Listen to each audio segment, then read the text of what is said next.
am solo ay analyse yu pertinent yi nga xam ne Sandiougu daan na koy amal coow li bari na waaye Y'en a marre génnaat nañu dégg ngeen ni ko fin bu waxee caat bi ñu gis mooy caat ba ñu doon gis jamonoy Macky Sall maanaam di affaire yi di commencé di metti daal seen sortie caat boobu nag lañ gisaan nii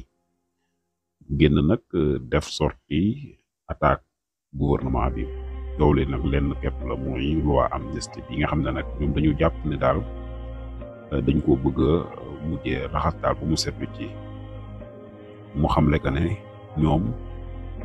comme bi ñu nekk assemblée nationale bi ñuy woote loi bi ànduñu si woon léegi nag bi nga xamee ne dem nañ ba nekk si état bi ba jiite normalement comme loi bi ànduñu si pour ñu raxas ko kon pour ñu dindiwaat ko war naa mën a yomb loolu bu amul rek nag am na lu nekk si suuf ñoom daal noonu lañ ko gisee ba tax nañu def conférence de presse Y'en a marre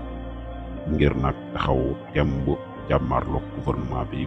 ngir loi amnistie bi ñu dellu si ginnaaw ndax dañu jàpp ne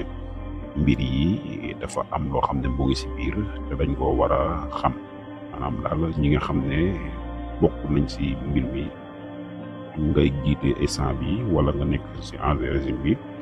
dañ leen a war a àttewaat daal xool mbir yi ni mu jaar yoon ñu teg boobu moom caat noonu la gisee ak waa Y'en a marre te ngeen jàngat bi nga xam ne kii di Sandiougu daan na ko si amal mu nekk jàngat bu am solo révélation yu pertinent lu si mën di am rek mbir yi nañ ko topp incha allah xool ba xam ana fu lay mujjee ndax loi amnistie bi dañ siy dellu ginnaaw am déet wala comme ni ko Amadou Ba waxee nga xam ne nag Amadou Ba chef jàpp na ne am na ñu fi nekkoon doon def ay ñaawteef te ay caméra